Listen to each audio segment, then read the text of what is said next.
Alors Job se lève en signe de deuil, il a déchiré son vêtement et s'est rasé la tête. Puis, il s'est mis à genoux, le front contre le sol. Il s'est dit, je suis sorti de tout nu dans mon ventre de ma mère, je retournerai tout nu dans le ventre de la terre. Le Seigneur a donné, le Seigneur a repris. Il faut remercier le Seigneur. Dans tous ses malheurs, Job ne commit aucune faute, il n'a fait aucun reproche à Dieu. Que Dieu bénisse la parole. Amen. Pour que notre cœur puisse chanter, alors gloire à Dieu, oui, il faut que notre cœur chante les louanges du Seigneur.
Merci Alain, bonjour à tout le monde.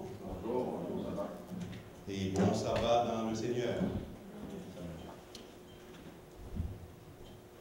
Ce matin, durant la discussion de l'école du sabbat, bien que je n'ai pas préparé pour, j'ai eu le privilège d'être approché par un jeune.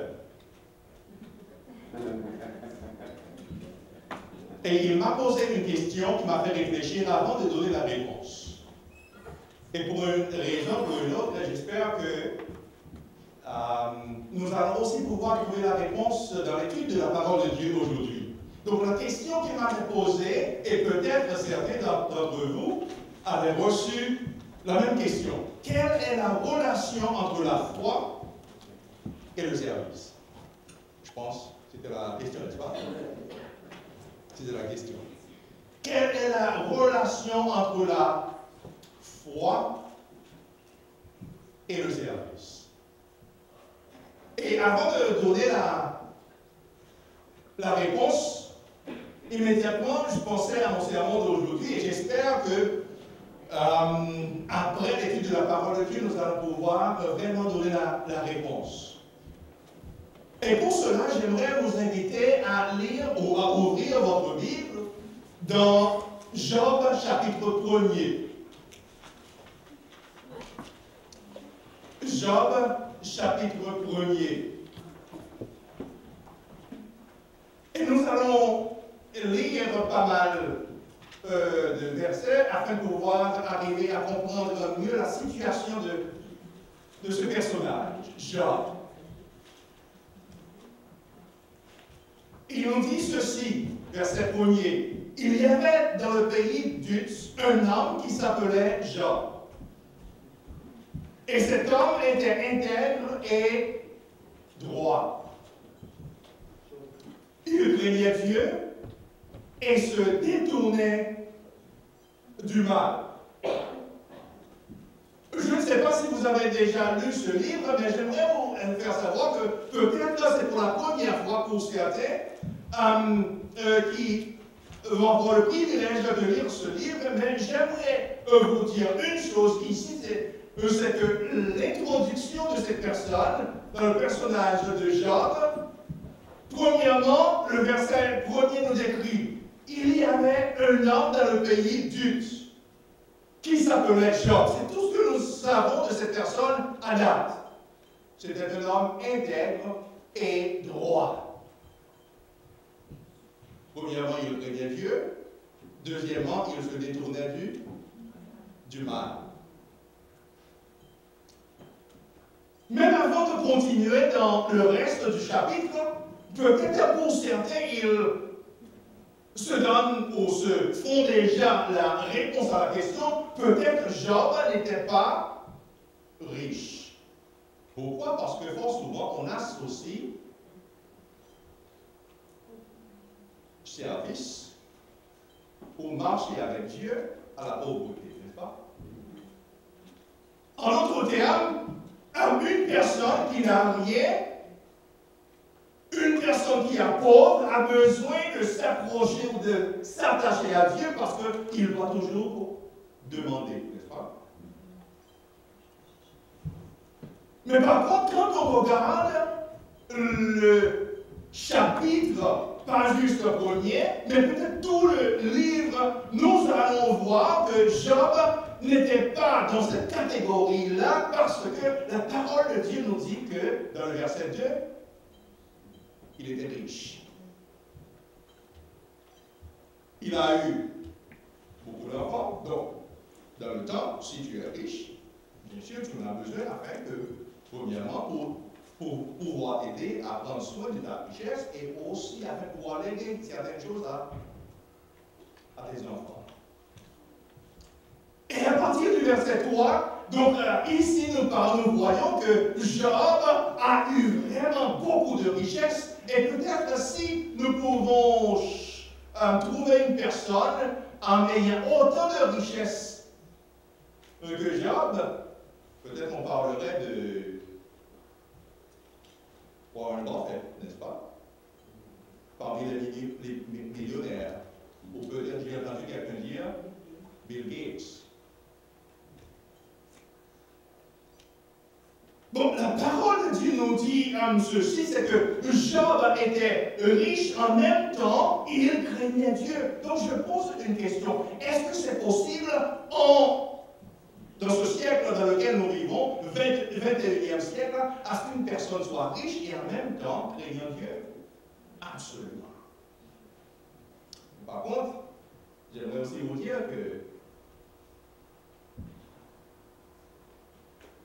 Job était tellement un homme intègre, pieux, il se donnait pour tâche, même quand ses enfants qui étaient adultes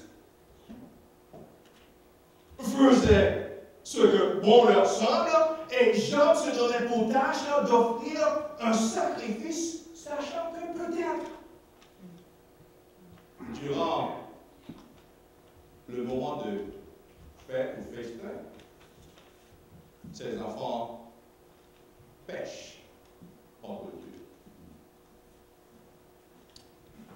Fort souvent, quand on est juste, quand essaie de marcher avec Dieu, il y aura toujours des problèmes, n'est-ce pas?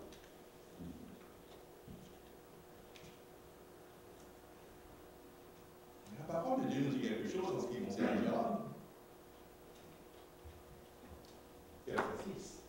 Alors, les fils de Dieu vinrent un jour se présenter devant l'Éternel, et Satan vint aussi au milieu d'eux. Et verset 7. L'Éternel dit à Satan, d'où viens-tu? Et Satan répondit à l'Éternel de parcourir la terre et de m'y promener. L'Éternel dit à Satan, as-tu remarqué mon serviteur Job? Il n'y a point où il n'y a personne comme lui sur la terre. C'est un homme intègre et droit, craignant Dieu et se détournant du mal. Waouh! C'est spécial parce que ici nous voyons que l'Éternel parle d'une personne de cette manière. Fort souvent, c'est le revers, n'est-ce pas? C'est nous qui parlons toujours de cette manière de Dieu. Mais de cette fois-ci, c'est Dieu qui parle d'une manière positive d'une personne. Cela veut dire que Job était vraiment un homme intègre, un homme spécial. Absolument. Donc, pour Dieu d'investir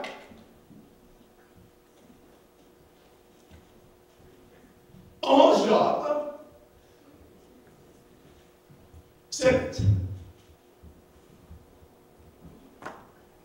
ce respect de dire de Satan, ou de Job, à Satan de Job, c'est un homme intègre et droit.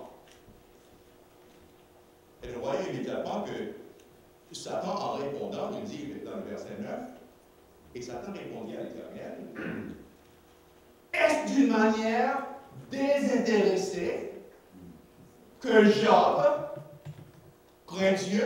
En d'autres termes, mais Dieu, penses-tu que c'est pour rien que Job marche avec toi, que Job craint Dieu? Mais tu le protèges. Si j'étais à sa place, je ferais exactement la même chose.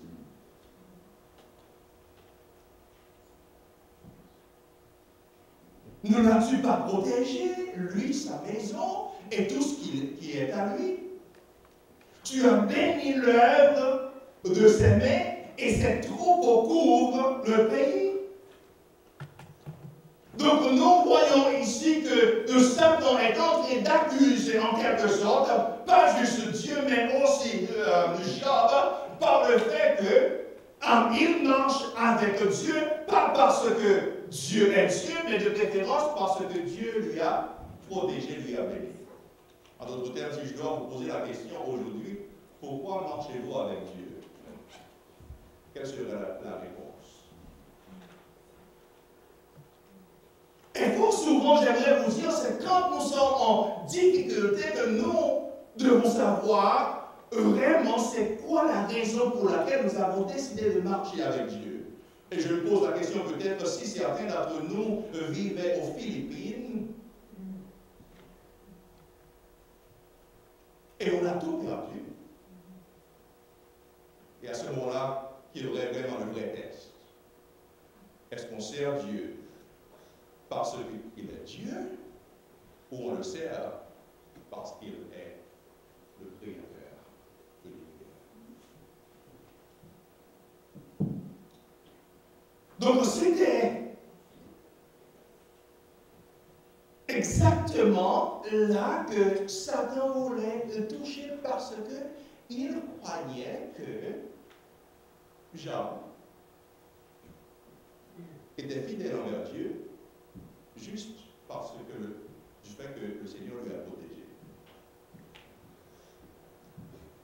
Je pense que quand je lis le livre de Job, je pense que Dieu investit tellement de choses dans la personne de Job. Je me pose la question, waouh! Peut-il le faire pour nous aujourd'hui? Amen. La raison pour laquelle je je le dis, c'est parce que fort souvent, même nous, en tant que chrétiens aujourd'hui, quand nous passons par des moments difficiles, la première chose qui vient à l'esprit, c'est Dieu, où es-tu? Et fort souvent, on se pose la question, mais pourquoi moi?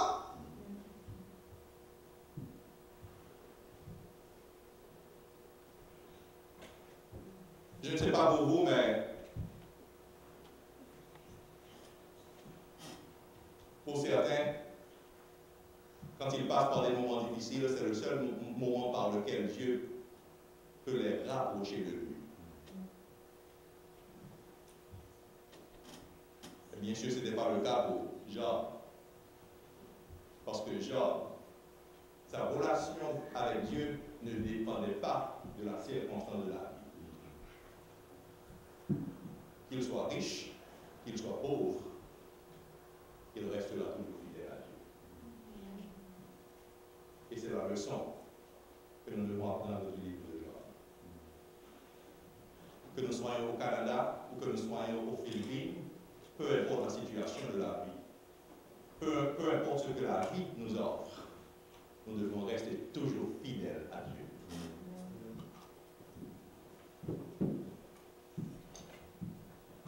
Le Seigneur a investi tellement de confiance dans la personne de Job. Après avoir écouté cela de Satan, ne l'as-tu pas protégé, lui, sa maison et tout ce qui est à lui? Tu as béni l'œuvre de ses mains et ses troupeaux couvrent le pays. Et il dit ceci, mais étends ta main, touche à tout ce qui lui appartient, et je suis sûr qu'il te maudit en face.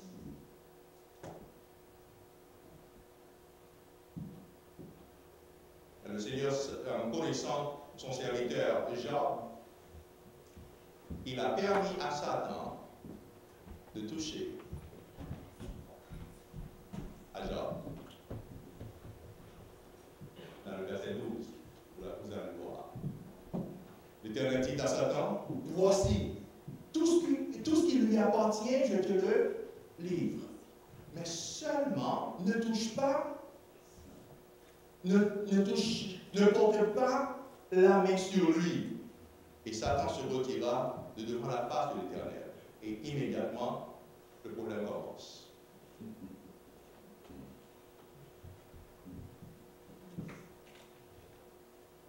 J'aimerais vous dire que Dieu lui-même a eu tellement de confiance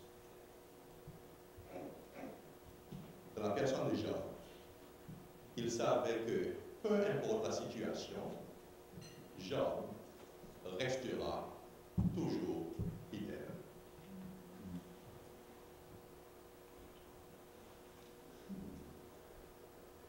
Je ne connais pas votre situation aujourd'hui.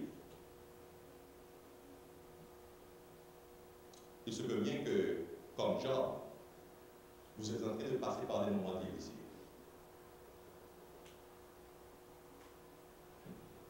Et je vous pose la question. Le Seigneur peut-il dire la même chose de vous? Le fait que Satan est toujours en train de trouver des moyens par lesquels il peut nous dévier de marcher avec Dieu, donc il va trouver quelque chose, peu importe ce qui se passe dans votre vie aujourd'hui. Est-ce que l'Éternel peut dire la même chose de vous?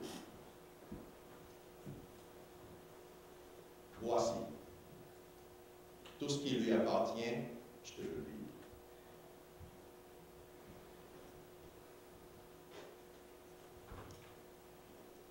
Et quand vous regardez à partir du verset 13 et jusqu'au verset 19, l'homme qui était le plus riche dans le temps allait devenir l'homme le plus pauvre.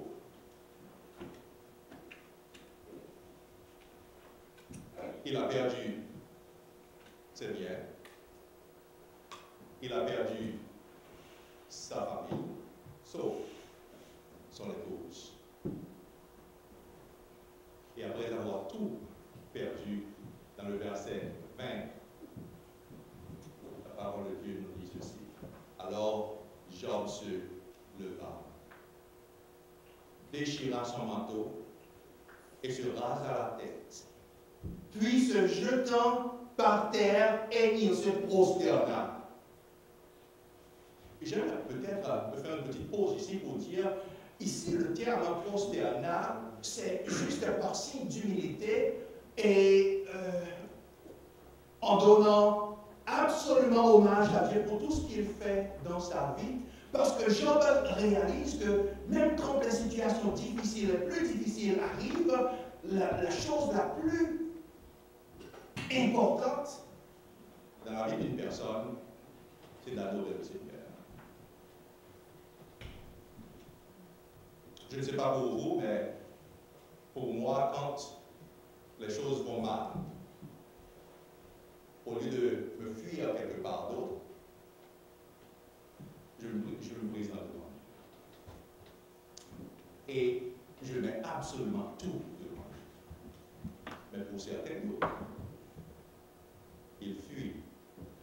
Et fort souvent, même à la dépression. Mais dans le cas de Job, il se prosterna, et verset 21, et il dit, je suis sorti du sein de ma mère, et nu je retournerai dans le sein de la terre. L'Éternel a donné, et l'Éternel a ôté, que le nom de l'Éternel soit béni. Quelle souffrance, quelle foi.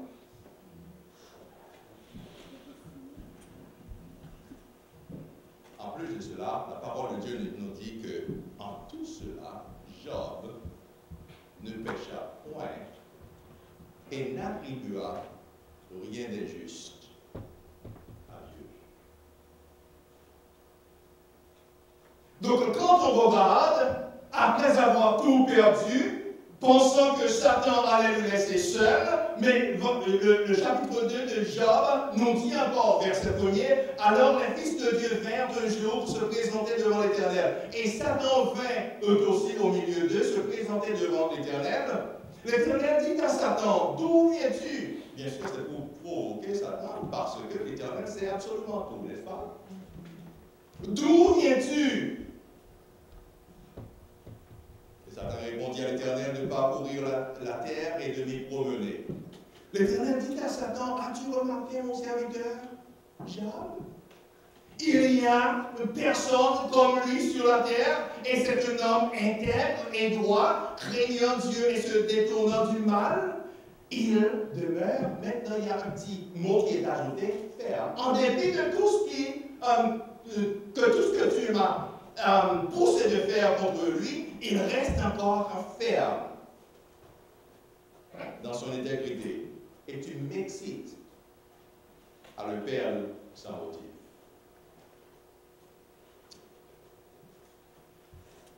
Et bien sûr, Satan, il réalise que peu importe, la chose la plus chère pour une personne, c'est sa santé. Donc, il vient avec une autre proposition. Tout ce que possède un homme, il le donne pour sa vie. Mais étant ta main, touche à quoi? À ses os et à sa chair, je suis sûr qu'il te maudit en face.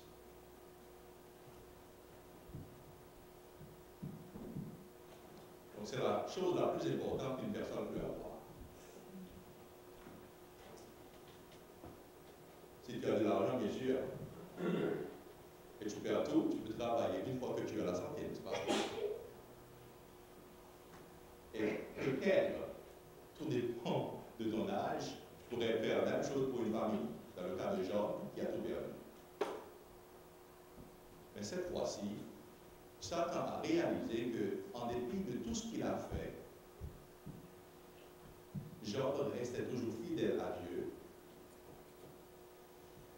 Il va maintenant tenter d'enlever la santé de Job.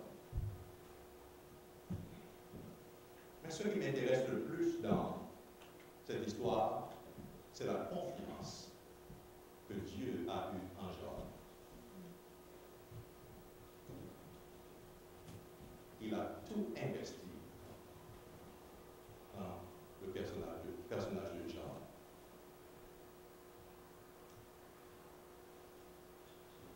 Il a même permis à Satan de toucher à sa santé. Mais la seule chose qu'il n'a pas permis à Satan de faire, c'est de toucher à sa vie.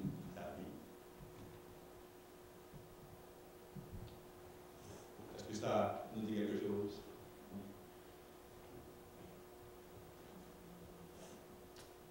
J'aimerais vous le dire, mes frères et mes sœurs, peu importe les circonstances de la vie, peu importe les problèmes auxquels vous faites face aujourd'hui, le Seigneur, comme il avait fait pour Jean, il investit absolument tout en vous par le biais de Jésus-Christ.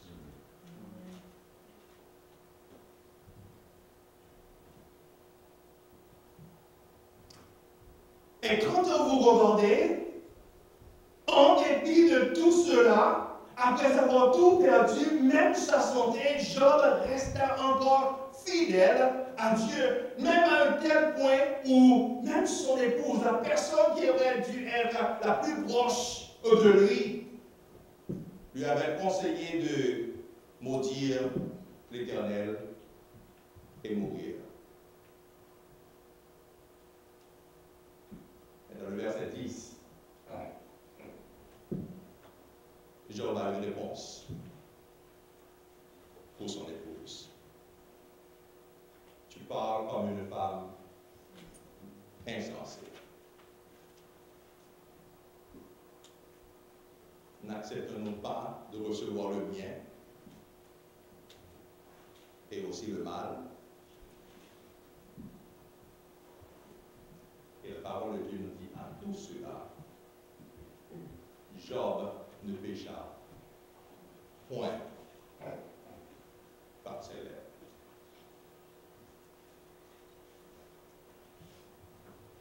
C'est difficile de dire parce que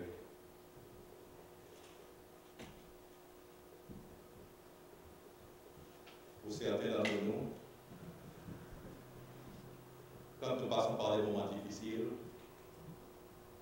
on questionne même l'existence de Dieu. On questionne la présence de Dieu dans notre vie. Et fort souvent, on dit, mais Seigneur,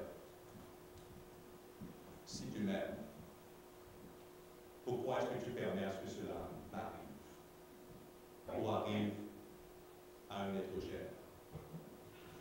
Seigneur, où es-tu dans tout cela? Durant cette semaine, j'étais avec des collègues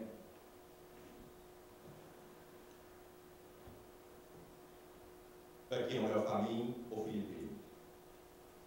Et durant la conversation, la question a été posée, mais où est le Seigneur dans toutes ces affaires-là?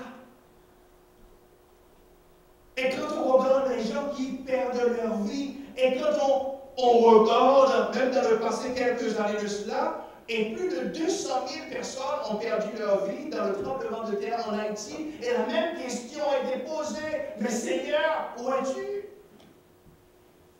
J'aimerais vous dire que Job, peut-être, il se posait la même question. Mais la réponse à sa propre question, Seigneur, je sais que tu es là, en dépit de tout. Et j'aimerais vous dire que peu importe les problèmes de la vie, peu importe les circonstances par lesquelles vous êtes en train de passer maintenant, le Seigneur est toujours là. Il va vous donner la force afin que vous puissiez surmonter à tous vos problèmes. Car aussi longtemps que nous avons le souffle de vie, nous aurons toujours des problèmes sur cette terre. Mais sachez que le Seigneur a un plan. Et le plan, c'est de mettre fin à tout problème. Et que Jésus-Christ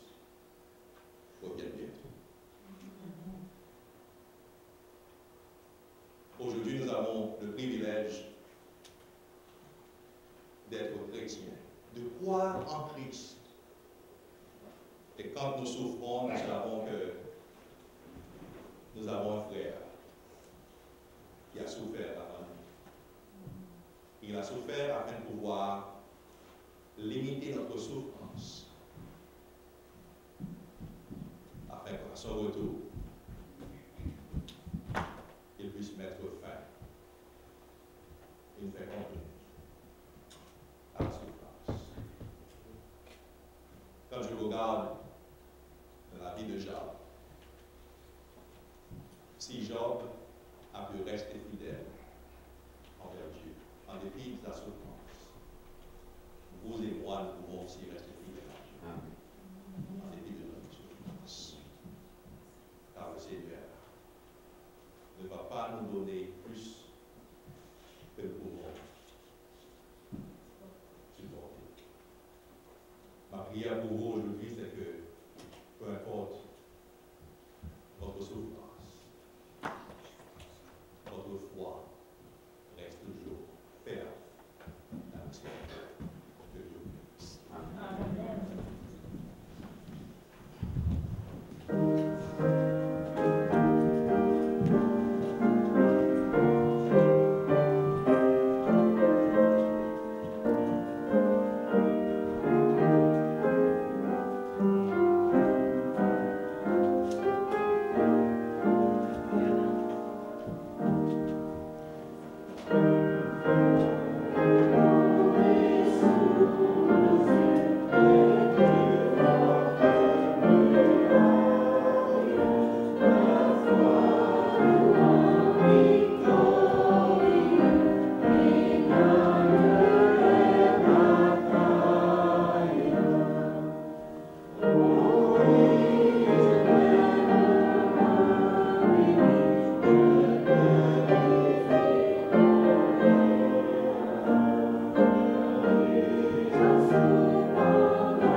Éternel, vous avez placé une semence dans le cœur de Job qui a permis à traverser toutes les souffrances qui s'est placées devant lui.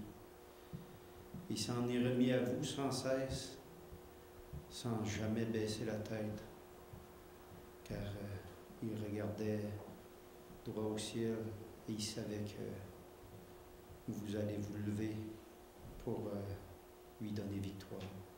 Je vous prie, Éternel, toutes mes frères et sœurs qui sont ici assemblés et qui eux aussi ont des tempêtes à traverser. Et on a une tempête aussi à travers ce grand projet d'école, de secondaire, d'université, de tout ce que vous voulez faire. Qu'on reste toujours les yeux pointés vers vous, sachant que la victoire vous appartient. Je vous demande de faire descendre votre esprit sur chacun de nous et qu'on demeure ferme dans la foi. Et de cette façon, vous allez accomplir à travers vos serviteurs tout ce que vous avez préparé. C'est dans le beau nom et le mérité par le sang précieux de notre Sauveur que je vous prie.